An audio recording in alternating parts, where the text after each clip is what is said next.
ပရိသတ်ကြီးရေဒီနေ့မှာတော့ကျွန်တော်တို့ Burmese Movie Recap Channel ကနေ Korea Action ဟာတာကားကောင်းတကားဖြစ်တဲ့ Boss ဆိုတဲ့ရုပ်ရှင်ဇာတ်လမ်းကိုအဆအဆုံးအသေးစိတ်ပြန်လည်တင်ဆက်ပေးသွားမှာဖြစ်ပါတယ်။ဒီဇာတ်ကားကလူမိုက်လောကရဲ့အချိုးအကွေ့တွေမိသားစုမြတ်တာရဲ့တန်ဖိုးတွေနဲ့ဟာတာနော်တဲ့ action ခန်းတွေကိုပိုင်ပိုင်နိုင်နိုင်ပုံဖော်ထားတာမို့ပရိသတ်ကြီးကိုစိတ်ဝင်စားစေမှာအမှန်ပါပဲ။ကဲဇာတ်လမ်းစာကိုစလိုက်အောင်ဗျာ။ကျွန်တော်တို့ဇာတ်လမ်းရဲ့အဓိကဇာတ်ကောင်ကတော့ Sunday ဆိုတဲ့လူတစ်ယောက်ပါ။သူကမီမီဦးလို့ခေါ်တဲ့နာမည်ကြီးကိုရီးယားစားတောက်ဆိုင်လေးရဲ့ပိုင်ရှင်စားဖို့မှုတူပါ။အပေါ်ရန်ချင်တော့တာမန်စားတောက်ဆိုင်လေးလို့ထင်ရပေမဲ့တကယ်တမ်းကျတော့ဒီဆိုင်လေးဟာကိုရီးယားရဲ့သွေးအေးရက်ဆက်တဲ့လူမိုက်ခွိုင်းသားတဲ့အကြိုက်ဆုံးနေ့လည်စာစားခဲ့နေရဖြစ်နေပါတယ်။ဒီနေ့မှာတော့ Sunday နဲ့သူ့ရဲ့ Look for Guy ဖတ်ကွန်ပျူတာစီဖုန်းတကောဝင်လာပါတယ်။အော်ဒါတစ်ခုရလို့ဆိုပြီးသူတို့နှစ်ယောက်ချက်ချင်းထွက်သွားကြတယ်။ဖဲကိုရဲဆိုတော့ရန်သူခွိုင်းရဲ့ဝိုင်းရိုက်တာခံနေရတဲ့သူတို့ရဲ့ခွိုင်းသားတငယ်ချင်းပုံဟိုးစီကိုပါ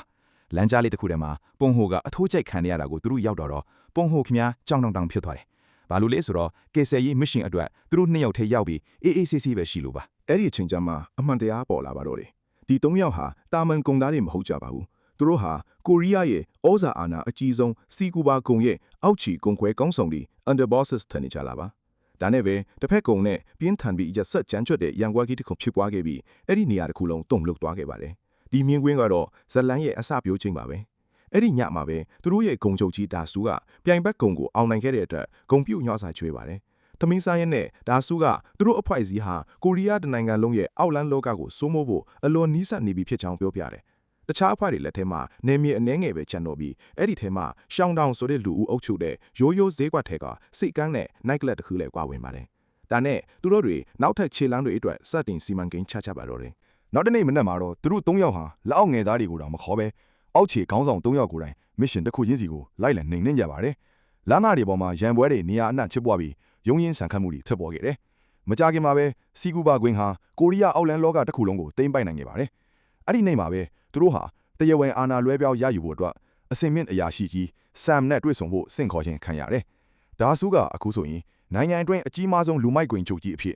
်အတိအမှတ်ခံရပြီးဆမ်ကသူ့ကိုစီကူဘာကွင်းရဲ့ရုံးချုပ်အသစ်အဖြစ်အသုံးပြုဖို့ရုံးအဆောက်အဦကြီးတစ်ခုကိုစုလာအဖြစ်ပေးရခဲ့ပါတယ်။ဒါဆူကနှခါမစင်းစားပဲလက်ခံခဲ့ပြီးသူ့ရဲ့တစ္ဆာရှိအောက်ချီခေါင်းဆောင်တွေနဲ့အတူဒီအောင်ပွဲကြီးကိုဆင်နွှဲခဲ့ကြပါတယ်။စွန်ဒေးရဲ့အချိန်တွေဆန်နီတာကုန်လွန်သွားခဲ့ပါပြီ။စွန်ဒေးရဲ့ဘဝကအရင်နဲ့မတူဘဲအများကြီးပြောင်းလဲသွားခဲ့ပါပြီ။သူ့ရဲ့မိမိဦးစားတောက်ဆိုင်ဟာအရင်ကထက်ပိုမိုအောင်မြင်လာခဲ့တယ်။သူ့ရဲ့ဇနီးနဲ့လက်ထောက်ဖြစ်သူလူငယ်လေးတီကူတို့ရဲ့အကူအညီနဲ့ဆိုင်မှာအလို့သမားဒါဇင်ပေါင်းများစွာကိုခန့်အပ်ထားနိုင်ခဲ့ပါတယ်။ဒီနေ့မှာတော့ဟာနာဘန်နာကိုယ်စားလှယ်ဒီဆိုင်ကိုလာရောက်စစ်ဆေးဖို့ရှိတာကြောင့်စွန်ဒေးတို့အလုပ်ရှုပ်နေကြတယ်။စွန်ဒေးကဆိုင်ကိုပိုချဲ့ထွင်ပေါ်တဲ့ဘန်ချင်းငွေလျှောက်ထားဖို့ပြင်ဆင်နေတာပါ။ဘန်ကိုယ်စားလှယ်တွေကဆိုင်ရဲ့အစားအစာတွေကိုအလွန်နှစ်သက်ကြပြီးလျှို့ဝှက်ချက်ပြုတ်နည်းကိုဆက်စုမေးမြန်းကြတယ်။စွန်ဒေးရဲ့ဇနီးကယူရှင်းတာရိုးရာပါဝင်ချက်တွေကိုပဲသုံးထားကြောင်းတည်ငင်းစွာရှင်းပြခဲ့ပါတယ်။ဘန်ဝန်ထမ်းတွေကယူရှင်းတာအရာကဒီလောက်အရသာရှိနိုင်တာကိုအံ့ဩသွားပြီးနောက်ဆုံးမှချေးငွေခွင့်ပြုဖို့ကတိပေးခဲ့ကြပါတယ်။ဒါပေမဲ့အရေးကြီးတဲ့ကန့်သက်ချက်တစ်ခုကတော့စွန်ဒေးနဲ့သူဇနီးဟာဘလို့ရာဇဝတ်မှုမျိုးမှပါဝင်ပတ်သက်ခြင်းမရှိစေရဘူးဆိုတဲ့အချက်ပါပဲ။ဒီစကားကိုကြားလိုက်ရတော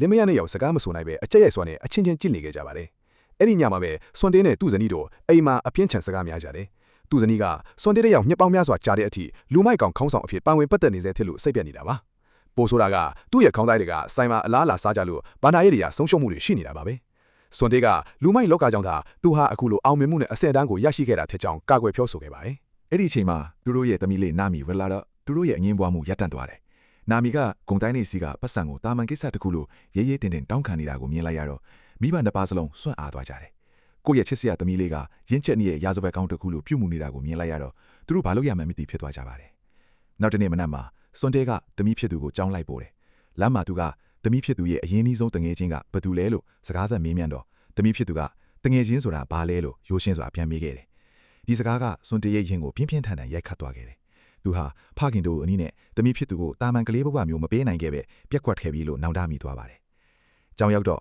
့နာမီကိုတခြားကလေးတွေကခွဲခြားဆက်ဆံနေတာကိုမြင်လိုက်ရတော့စွန်ဒေးဟာသူ့ဇနီးပြောခဲ့တဲ့စကားတွေကိုပြန်တွေးမိပြီးသမီးဖြစ်သူရဲ့အနာဂတ်အတွက်လူမိုက်ဘဝကိုစွန့်လွတ်ဖို့စတင်စဉ်းစားလာခဲ့ပါတယ်။နောက်တနေ့မနက်မှာစွန်ဒေးရဲ့ဇနီးကလူမိုက်လောကထဲပြန်ဝင်တာကိုလုံးဝလက်ခံမှာမဟုတ်ဘူးလို့ပြက်ပြက်သားသားပြောဆိုခဲ့ပါတယ်။ဒါကြောင့်စွန်ဒေးဟာဒီတာဝန်ကနေလွတ်မြောက်ဖို့နီးလန်းရှာဖွေရာကနေထောင်ထဲမှာရှိနေသေးတဲ့ကွန်ဖြိုကိုတတိယသွားပါတယ်။စွန်ဒေးဟာဘန်တစ်ခုကိုသွားပြီးအာမခံမပါပဲ130 ဘီလီယံချီးဖို့ရေးရေးတင်းတင်းတောင်းဆိုခဲ့ပါတယ်။ဘန်ကချက်ချင်းငင်းပြေလိုက်တော့စွန်ဒေးဟာဘန်အတွင်းရုံရင်းဆန်ခတ်လုပ်ပြီးဘန်ဝန်ထမ်းတအုပ်ကိုရိုက်နှက်ကသူ့ကိုယ်သူအဖမ်းခံဖို့ကြိုးစားခဲ့ပါတယ်။ဒါပေမဲ့ရေးတွေရောက်လာတော့စွန်ဒေးဟာရန်စခံရတဲ့တားကောင်ဖြစ်လို့အကာအကွယ်ပေးဖို့သာလိုအပ်တယ်လို့ဆုံးဖြတ်ခဲ့ကြပါတယ်။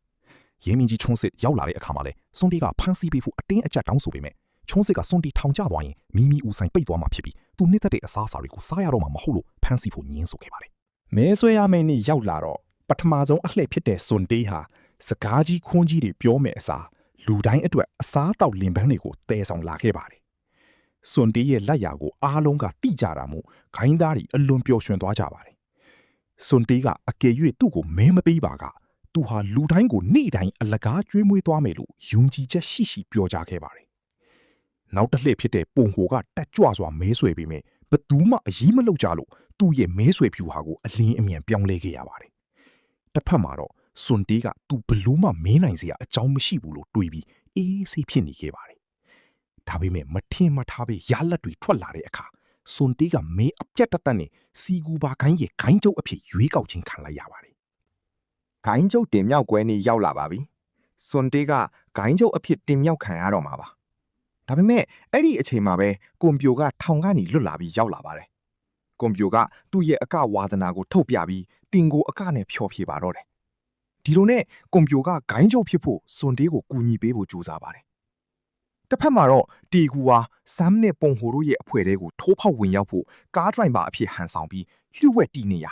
live location တွေကိုစွန်တေးနဲ့ကွန်ပြိုတို့စီပေးပို့ခဲ့ပါတယ်။ဒါပေမဲ့ပုံဟိုကတီကူကိုမူးယစ်ဆေးဝါးတွေမီးစမ်းကြည့်ဖို့အတင်းအကျပ်ခိုင်းစေခဲ့လို့တီကူခမမူးယစ်ဆေးဝါးတွေကိုစားသုံးလိုက်ရပြီးစိတ်အာရုံတွေနောက်ကျသွားခဲ့ပါတယ်။တီကူဟာရဲမင်းကြီးစီကိုလျှို့ဝှက်ဗီဒီယိုတိုက်ရိုက်ထုတ်လွှင့်ပြသပြီးလက်ချောင်းနဲ့တနက်ပုံစံလောက်ကအားလုံးကိုဖမ်းဆီးဖို့ကြိုးစားခဲ့ပါတယ်။ အဲ့ဒီအချိန်မှာပဲစွန်တေးနဲ့ကွန်ပြိုတို့ရောက်ရှိလာခဲ့ပါတယ်။စွန်တေးကဂိုင်းသားတွေကို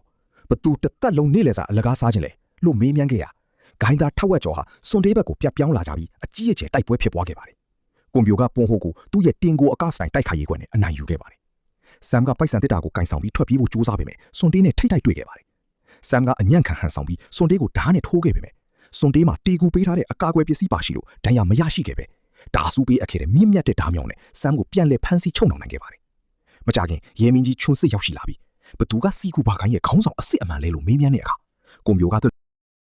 ဂိုင်းသားတွေကလည်းလက်ခံခဲ့ကြပြီးစွန်တေးကခေါ်ယူရင်နေ့လယ်စာအလကားကျွေးပါကပြန်လာမယ်လို့ကတိပြုကလူစုခွဲသွားခဲ့ကြပါတယ်။အချိန်အနည်းငယ်ကုန်လွန်ပြီးနောက်တီကူကသူမျှော်လင့်ခဲ့တဲ့အတိုင်းကိုရီးယားနိုင်ငံရဲ့ရဲချုပ်ကြီးအဖြစ်ယာရူတိုးမြင့်ခြင်းခံခဲ့ရပြီးဇလန်းမှာအောင်မြင်စွာနဲ့ပြီးဆုံးသွားခဲ့ပါတော့တယ်။ကဲပြည်သက်ကြီးရေဒီ boss ရုပ်ရှင်ဇလန်းကတော့လူမိုက်လောကရဲ့အမောင်ဖတ်ချမ်းကိုပြသရင်းနဲ့ပဲမိသားစုမြစ်တာသစ္စာရှိမှုနဲ့ကိုယ့်ရဲ့ဘဝရွေးချယ်မှုတွေရဲ့အကျိုးဆက်တွေကိုပိုင်ပိုင်နိုင်နိုင်တင်ဆက်သွားတာကိုတွေ့ရပါတယ်။စွန်တေးတယောက်သူ့ရဲ့မိသားစုအတွက်လူမိုက်ဘဝကနေရုံထွက်ဖို့ဘလို့ကြိုးစားခဲ့လဲဘလို့အခက်ခဲတွေနဲ့ရင်ဆိုင်ခဲ့ရလဲဆိုတာကိုစိတ်ဝင်စားဖို့ကြည့်ရှုရမှာပါ။ဒီစကားကိုကြည့်ပြီးပြည်သက်ကြီးလေဘဝအတွက်မှန်ကန်တဲ့ဆုံးဖြတ်ချက်တွေချမှတ်နိုင်ပါစေလို့ဆုတောင်းရင်ဒီနေ့ရဲ့ movie recap ကိုဒီမှာပဲညီကုန်းချုပ်ပါရစေ။နောက်ထပ်စိတ်ဝင်စားစရာစကားကောင်းတွေနဲ့ပြန်လာခဲ့ပါဦးမယ်